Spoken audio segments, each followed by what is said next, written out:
Hello friends, welcome back to Resolute Times. இப்போ நம்ம பார்க்க போகிறது நேற்று ரிலீஸ் ஆன மார்வல் ஸ்டுடியோஸோட Fantastic Four reboot movie the Fantastic Four first steps. அதோட ஃபுல் ரிவ்யூ தான் பார்க்க போகிறோம். ஸோ லாஸ்ட்டாக 2015 வந்த ஃபேண்டாஸ்டிக் ஃபோர் மூவி அது யாருக்குமே அவ்வளோவா ஞாபகம் இருக்காது, அந்தளவுக்கு ஒரு வேர்ஸ்டான மூவி. ஸோ இந்த ஃபேண்டாஸ்டிக் ஃபோர் டீம் மெம்பர்ஸோட ஆரிஜினும் சரி, பவர் லெவலும் சரி, கம்ப்ளீட்டாக காமிக் புக் கவுண்டர் பார்ட்லேருந்து அன்ரிலேட்டடாக காமிச்சிருப்பாங்க. ஸோ அதுக்கு முன்னாடி 2007 வந்த fantastic four the rise of the silver surfer, அது 2005 வந்த ஒரிஜினல் ஃபேண்டாஸ்டிக் ஃபோர் மூவியோட சீக்வல். அந்த சீக்வல் மூவியோட ரீசைக்கிள்டு வெர்ஷன் தான் இந்த ஃபேண்டாஸ்டிக் ஃபோர் ஃபர்ஸ்ட் ஸ்டெப்ஸ்னு சொல்லலாம். இது மார்வல் ஸ்டுடியோஸோட 37th மூவி. இந்த மூவிக்கு IGN 10க்கு 8 மார்க்ஸ் கொடுத்துருக்காங்க, ராட்டன் டொமேட்டோஸ் 88% கொடுத்துருக்காங்க, IMDb 10க்கு 7.6 ரேட்டிங்ஸ் கொடுத்துருக்கு. ஸோ இந்த மூவி ஒரு ஆல்டர்னேட் யூனிவர்ஸ் ஸ்டோரி. எர்த் 828 நடக்குது அப்படின்றத ஆரம்பத்திலே அவங்க சொல்லிடுறாங்க. ஏற்கனவே நம்ம earth 838 doctor strange into the multiverse of madness மூவியில் பார்த்துருப்போம். ஸோ 1960s நடக்கிற ஸ்டோரி தான் இது. ஆனால் 1960s நடக்கிற மாதிரி தெரியாது. அந்தளவுக்கு இந்த எர்த் பார்த்தீங்க அப்படின்னா இந்த ரியாலிட்டி, இந்த யூனிவர்ஸ் வந்து ஒரு ஃபியூச்சரிஸ்டிக் டெக்னாலஜிக்கல் அட்வான்ஸ்மெண்ட்ஸை கொண்ட ஒரு ரியாலிட்டின்னு நம்ம சொல்லலாம். For example, flying cars, bulky gadgets, round TVs, older version of desktop computers, faster then light speed engines, colourful பேக்ட்ராப்ஸ்னு சொல்லிட்டு இந்த ரியாலிட்டியோட ஆஸ்தட்டிக் நேச்சர் நம்ம கண் முன்னாடி அத்தனையும் கொண்டு வந்து நிறுத்துது. இதை தாண்டி மல்டிவர்ஸ் இந்த மூவியில் ஒரு சில இடத்துல டீஸ் பண்ணியிருக்காங்க. ரீட் ரிச்சர்ட்ஸ் பார்த்தீங்க அப்படின்னா ஒரு டைம் பேரலல் டைமென்ஷன்ஸில் ஆல்டர்னேட் எர்த்ஸ் இருக்குது, பேரலல் ரியாலிட்டிஸ் இருக்குது அப்படின்றத ப்ரூவ் பண்ணியிருக்காங்கிறதையும் மென்ஷன் பண்ணியிருப்பாரு. ஆனால் இந்த யூனிவர்ஸில் இந்த ஃபேண்டாஸ்டிக் ஃபோர் டீம் மட்டும்தான் ஒன்லி சூப்பர் ஹீரோ டீம் அப்படின்னு சொல்லலாம். ஸோ லாஸ்ட் 4 வருஷமாகவே அவங்க இந்த ஃபேண்டாஸ்டிக் ஃபோர் டீம் மெம்பர்ஸாக இருக்காங்க. ஸோ அவங்களுக்கு பவர் கிடச்சி 4 வருஷம் ஆயிடுச்சு அப்படிங்கிறத ஆரிஜின் ஸ்டோரியை அவங்க யார் யார் கூடலாம் ஃபைட் பண்ணியிருக்காங்க, எந்த வில்லன்லாம் டிஃபீட் பண்ணியிருக்காங்க அப்படின்றத ஒரு 5 நிமிஷத்தில் மூவியோட ஆரம்பத்திலேயே பார்த்தீங்க அப்படின்னா சொல்லிடுறாங்க.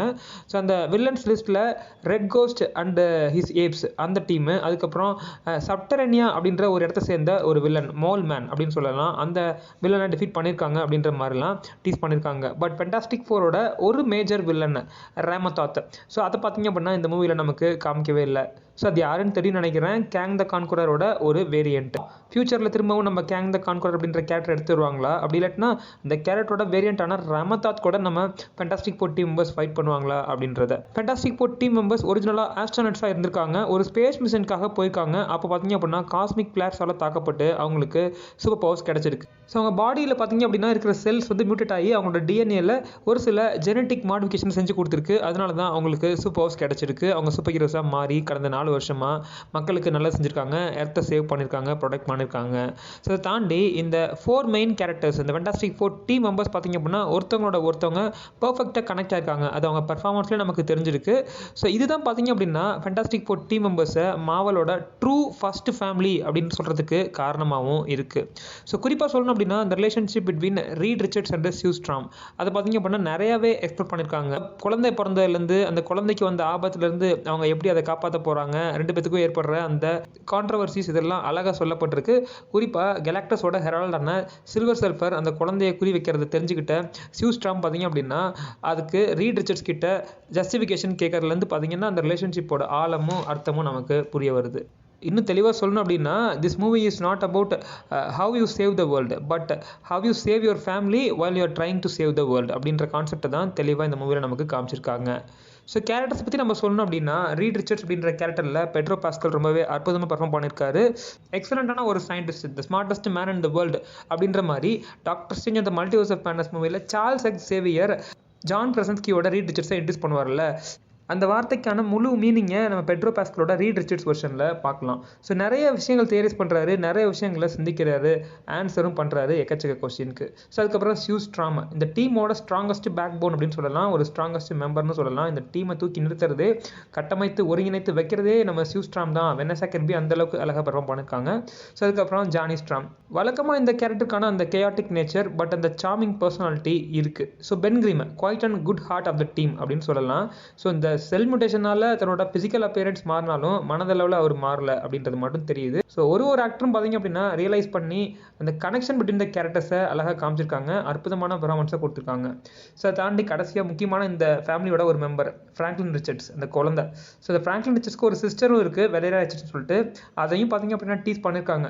ஸோ நம்ம சியூ ஸ்ட்ராம் ப்ரெக்னெண்ட்டாக இருக்கும்போது ஸ்கேன் பண்ணி பார்த்ததில் அது ட்வின்ஸாக இருக்குன்னு சொல்லிட்டு கெஸ் பண்ணுறாங்கன்ற மாதிரி ஒரு பப்ளிக் பர்சன் பேசுகிற மாதிரி டைலாக் இருக்கும். ஸோ வெலேரியா ரிச்சர்ட்ஸை இன்டெரக்டாக நமக்கு டீஸ் பண்ணியிருக்காங்க.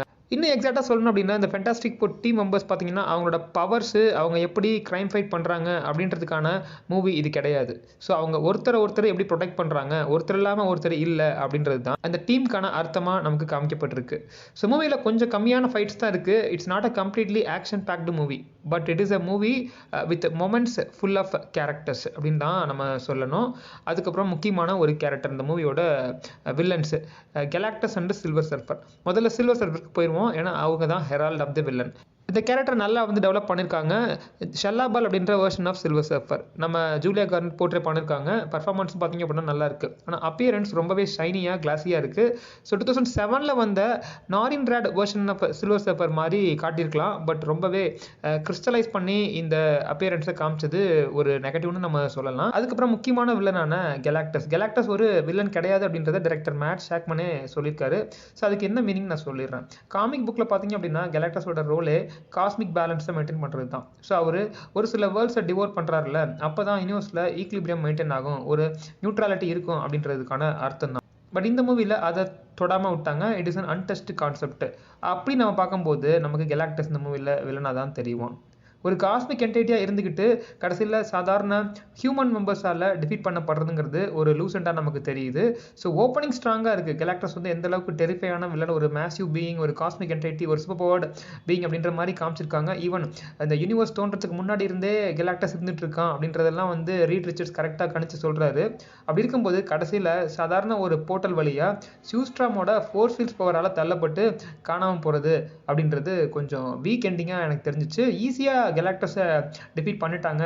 Last but not least post credit சீனில் டாக்டர் டூமை டீஸ் பண்ணியிருக்காங்க. அது ஒரு ஃபேஸ்லெஸ் கேமியோ தான். நம்ம ராபர்ட் டவுனி ஜூனியரோட முகத்தை நம்மளால் பார்க்க முடியல. ஆனால் இந்த மூவியோட பிகினிங்லேயே ஒரு ப்ரெஸ் கான்ஃபரன்ஸ் நடக்கும். அதில் லட்வேரியா அப்படின்னு சொல்லிட்டு அந்த டாக்டர் டூமோட ஸ்டேட் நேமை காமிச்சிருப்பாங்க. அங்கே ஒரு எம்டி சீட் இருக்கும். ஸோ இன்னொரு முக்கியமான விஷயம், இந்த டாக்டர் டூம் ஒரு மல்டிவர்சல் ட்ராவலரா இல்லை எர்த் 828 சேர்ந்த டாக்டர் டூமா அப்படின்ற ஒரு கொஸ்டினும் இருக்குது. ஸோ கண்டிப்பாக இவர் எர்த் 828 சேர்ந்த டாக்டர் டூம் தான். ஆனால் இவருக்கும் ரீட் ரிச்சர்ட்ஸ் குடும்பத்துக்கும் என்ன சம்மந்தங்கிறது தெரியல. பட் கடைசியில் போஸ்ட் கிரெடிட் சீனில் எப்படி நம்ம டாக்டர் டூம் ஃப்ராங்க்லின் ரிச்சர்ட்ஸை பார்க்க வந்தார் அப்படின்றதுக்கான ஆன்சரும் தெரில. ஸோ ஓவராலாக சொல்லணும் அப்படின்னா ரொம்ப நாளைக்கு அப்புறம் மார்வல் ஸ்டுடியோஸ் பார்த்தீங்க அப்படின்னா ஒரு நல்ல மூவி கொடுத்துருக்காங்க. ஓப்பனிங் டேலேயே நல்ல ஸ்ட்ராங்கான பர்ஃபார்மன்ஸை ரிசீவ் பண்ண மூவின்னு சொல்லலாம். ஈவன் தண்டர்போல்ட்ஸ் பார்த்தீங்க அப்படின்னா கிரிட்டிக்கலி அக்ளைம்டு மூவியாக இருந்தாலும் பாக்ஸ் ஆஃபீஸில் கொஞ்சம் பின்னடைவில் தான் இருந்துச்சு. அது மட்டும் இல்லாமல் Captain America Brave New World எக்ஸ்பெக்டேஷன்ஸை ஃபுல்ஃபில் பண்ணலை. ஸோ போஸ்ட் எண்ட் கேமுக்கு அப்புறம் வந்த one of the better movies இந்த ஃபென்டாஸ்டிக் ஃபோர் ஃபர்ஸ்ட் ஸ்டெப்ஸ் அப்படிங்கிறதுல எந்த மாற்றமும் இல்லை. ஸோ இந்த வீடியோ உங்களுக்கு பிடிச்சிருச்சுன்னா லைக் பண்ணுங்கள், ஷேர் பண்ணுங்கள், கமெண்ட் பண்ணுங்கள். மறக்காம நம்ம சேனலுக்கு சப்ஸ்கிரைப் பண்ணாதவங்க சப்ஸ்கிரைப் பண்ணுங்க. இந்த மூவி பார்க்காதவங்க மறக்காம தியேட்டரில் போய் மூவி பாருங்கள். மீண்டும் ஒரு நல்ல வீடியோவில் மீட் பண்ணுறேன். And bye folks, see you soon, have a good day. Hello friends.